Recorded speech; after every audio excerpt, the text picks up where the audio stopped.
네, 인사드리겠습니다. 삼강주막을 찾아주신 여러분 진심으로 환영합니다. 네, 오늘 진행을 맡은 MBC, 안동 MBC의 이희준입니다. 반갑습니다.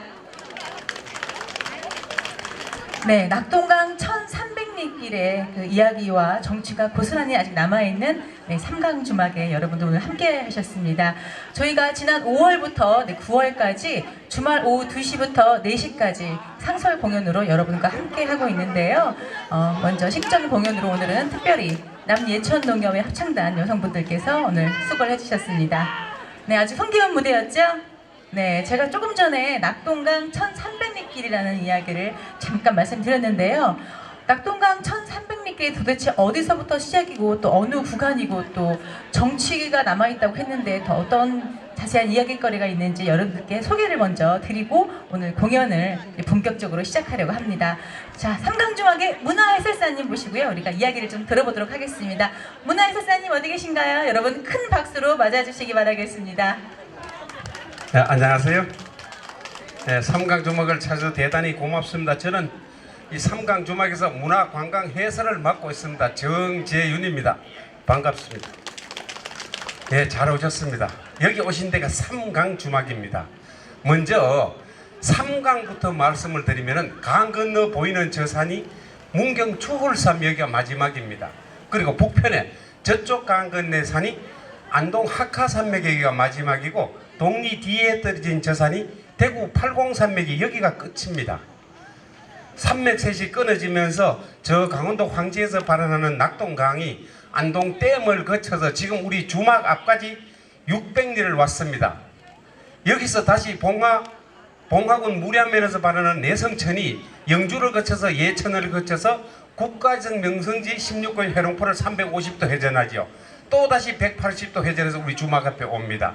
그리고 문경에서 발하는 금천이 문경시 동노면, 삼북면, 산양면을 거쳐서 입구에 오다가 예천군, 용궁면과 문경군 영순을 경유하죠.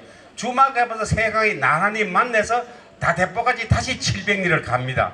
그럼 낙동강은 1300리입니다. 그리고 이제 이 오신 데가 주막인데 바로 이 건물입니다. 문헌상에 보면은요, 우리나라에 저런 주막엔 1500여 군데 있었다죠. 나루마다 다 있었으니까. 근데 저 교량 문화에 다 사라지고 마지막 남은 주막에 마지막 주모가 있던 곳입니다. 지은 연대는 1900년경에 지어졌다 이래 전해지가 100년이 넘었습니다. 마지막 주모가 저 주막에서 60년 동안 술장사를 하다가 2005년 10월 달에 88살의 일기로 세상을 떠나셨습니다. 세상을 떠나시고 2005년 12월 달에 민속자로 134호로 지정이 됐죠. 조그맣습니다. 건폐 8패입니다. 손님들 촌에 가면 가장 작은 집이 초가 3칸이죠. 저 건물이 초가 3칸 대표 건물입니다. 우리 한옥은 기둥과 기둥살이 한 칸이라 그러죠. 그런데 우리 주막은요, 초가 3칸도 못 되는 초가 2칸 집입니다. 전면 2칸, 측면 2칸, 2칸 겹집에 방이 둘, 다락, 마루, 북, 집으로 갖출 형태는 오밀조밀해가 다 갖춰가 있는데 특이한 거는 방이 2개, 문이 7개입니다. 저 집에.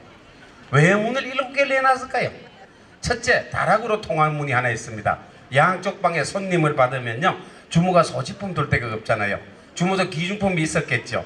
다락에 넣어놓고 잠거나 손님들이 안 가져가잖아요. 그리고 주모 혼자 외로이 여기 있으니까 동리에 큰일을 치잖아요. 해가 큰일, 결혼잔치, 생일잔치라면은 주모 먹으라고 음식을 갖다 줘요. 그런데 방이나 부엌에 놔두면 손님들이 다 먹어버려요. 배고픈 시절 아닙니까? 이 다락에 넣어놓고 딱 잠궈놨다가 손님들이 가고 난 다음에 먹어야 주모 입에 들어가는 겁니다. 길 가던 행인이요, 이 나루를 건너려고 여기 도착을 했는데 도저히 흙에 젖어서 갈 수가 없어. 한 걸음도 떼놓기 싫은 거예요. 배가 고프니까. 주모가 빨래하러 강남에 넘어간 사이에 다락문을 따고 들어간 겁니다. 들어가서 컴컴한데 뭐 대접에 더듬더듬 하니까 떡이 한 덩어리 잡히거든. 옳다고 입에 였습니다. 그 배고픈 사람의 떡 한 덩어리가 어떻겠습니까? 그 떡을 입에 였는 순간 그게 양잿물이었습니다. 그 사람 나이가 64살인데요. 응급처치에서 살았습니다. 지금도. 그만큼 배고픈 시절을 겪은 거죠. 그리고 이제 양쪽에 문이 3개씩 있는데 뜰로 돼 있죠. 보시다시피 뜰로. 신을 많이 벗으면 어떻게 해요? 그렇게 이제 심리의 신을 못 벗어놓잖아요. 또 연문으로 가야겠죠. 또 술을 한잔 근하게 자시면은 저 문중박을 베고 주무시. 우리 한옥의 문중박은요, 베개로 빼고 똑같아서 베고 자면 상당히 편하죠. 그리고 주무시는 어른을 깨울 수도 없고 넘어갈 수도 없고 연문으로 가야겠죠. 그리고 젊은 사람이 술을 마시다 보면 어른들이 나오시 어허 하고 기침하고 나오시면은 자리를 비켜드려야 되는데, 옛날엔 어른들이 들어오시는 문으로 젊은 사람이 같이 교차를 안 했죠. 앞문으로 들어오시면 옆문으로 난 게 예의 아닙니까? 명절 때 세배할 때요, 어른이 방에 계시면 어디서 세배해요? 바깥에서 세배를 하고 안에 들어가잖아요. 방에 들어가면 동급이 돼버리잖아요. 그래서 문을 많이 내놓은 겁니다. 그리고 이 부엌에 안에 문이 4개가 달렸어요. 왜 4개가 달렸느냐? 손님들이 방이나 뜰이나 마루나 마당이나 어디서나 술을 청해도 주모의 몸만 돌리면은 술상에 나도 설계된 게 주막입니다. 저는 그래요. 만약에 부엌문이 한 개랬더라면 주모 다리 떨어진다 그래요. 이 주막이 한창 번창할 때는요, 막걸리 10마리 15마리를 팔았습니다. 사실 그때 당시는 주전자로 술을 못 마셨죠. 돈이 없어서. 그래서 왕대포가 나온 거 아닙니까? 막걸리 10마리를 대포삽으로 문 하나로 다 퍼다 날려 그래봐요. 주모 다리 안 떨어지겠어요? 참 우리 조상들의 지혜가 대단한 겁니다. 그거 보면은. 그리고 우리 주모는 90평 사는데 글을 몰랐어요. 아라비아 숫자고도 한글도 모르고 전화도 모르고 완전 먹통이래. 봄철에 일을 해야 되는데 보릿고개 시절에 돈 떨어져 식량 떨어져 어른들이 뭐라 그래요? 봄돈 칠 뿐 하늘이 안다 이런 말씀을 하시죠. 돈이 없다는 얘기겠죠. 이런 애들이 허기는 지지 목은 말이지 어떻게 죽을 지경되니까 주막에 와서 술을 마신다. 술을 마시고 그 돈을 언제 갚았느냐? 가을에 농사를 지어서 갚았습니다. 그걸 보고 우리말로 갈래 그러죠. 가내기. 봄에 외상을 주고 가까지 주모가 기억을 못한다. 한 사람도 아니고 여러 사람인데 그럼 어떻게? 글을 모르니까 장부 정리를 못하잖아요. 한 대 쭉 마시고 막 불 때도 부적갱이로 벽에다 그은 거죠. 유일하게 우리나라에 남아있는 벽체 외상 문자가 우리 주막 벽에 가면 있죠. 짧은 거면 막걸리가 한 대 포고요.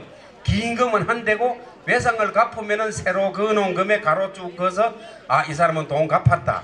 그럼 한 대라는 개념은 세 대포란 얘기입니다. 그리고 이 주막이 언제 수마를 겪었냐? 1934년도 갑술련 대홍수에 이 주막에 반 이상의 물이 찼었습니다. 그때 사라진 그 물이 지금 저가 서 있는 정면에 보이는 보보성 숙소와 측면에 보이는 사공 숙소가 1934년도 물에 유실됐던 겁니다. 90년 전에. 그래서 2008년도에 어른들의 복원을 고증을 들어서 그대로 복원을 했는데, 그럼 보보상 숙소라는 건 뭐냐? 이고 지고 장사하시는 분들이 이 나루를 건너려고 여기 도착을 하니까 홍수가 지거나 어려우면 배가 못 가잖아요. 인력으로 배니까. 그럼 어떻게? 여기서 되돌아갈 수는 없는 일입니다. 이 하룻밤을 유하고 그 다음날 물이 적어진 다음에 건너갔죠. 지금으로 하면 여관입니다. 여관. 그리고 이 삼강 나루가 예로부터 상당히 명성이 있었죠. 소금배가 여기 왔잖아요. 바다에는 소금이 산더미 같이 있어도 우리 내륙지방은 소금이 굉장히 귀했죠. 육로가 없어서 가져올 수가 없잖아요. 수로로 소금배가 여기 와서 3, 4일간 우리 농산물과 교환을 하고 여기 하차를 해놓으면은 점촌, 예천, 용궁 등등 이쪽으로 팔려나가고 그 배는 다시 안동을 갔잖아요. 이 소금배 하치장으로 명성이 있었고, 또 유교 문화로 보면은 이 경상북도 북부지방의 유교 문화 발상자입니까? 영남의 선비들이 한양으로 과거를 갈 때 꼭 이 삼강 나루를 거쳐서 문경 세제 조롱고개를 넘어서 과거를 갔다 그러죠.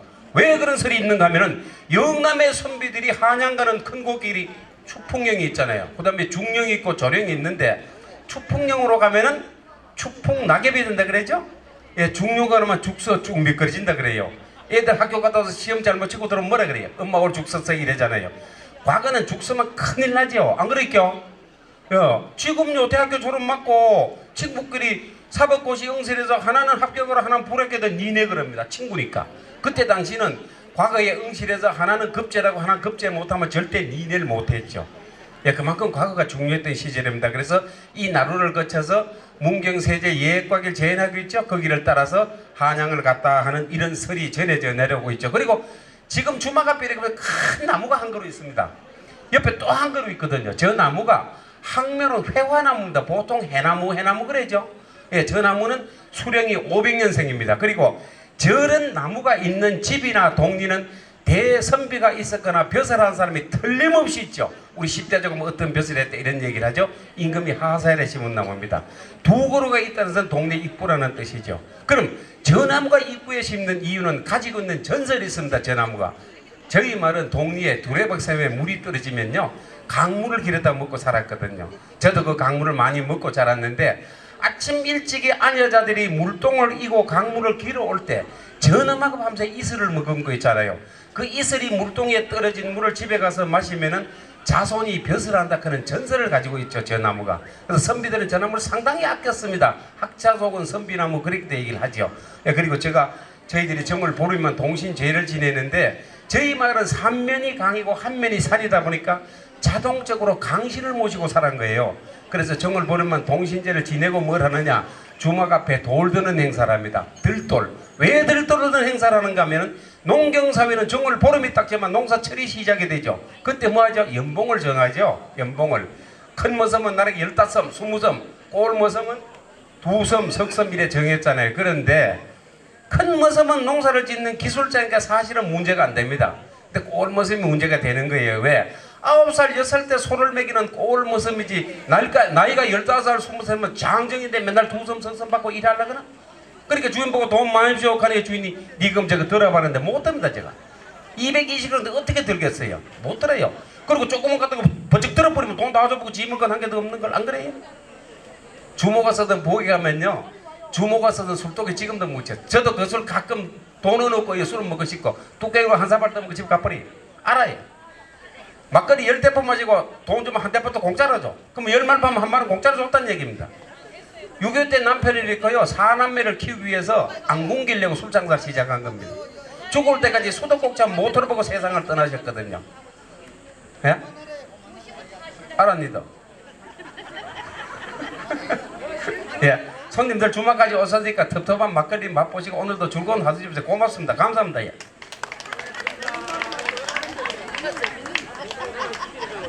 네, 감사합니다. 문화해설사님의 아주 맛깔스러운 이야기를 들어봤습니다.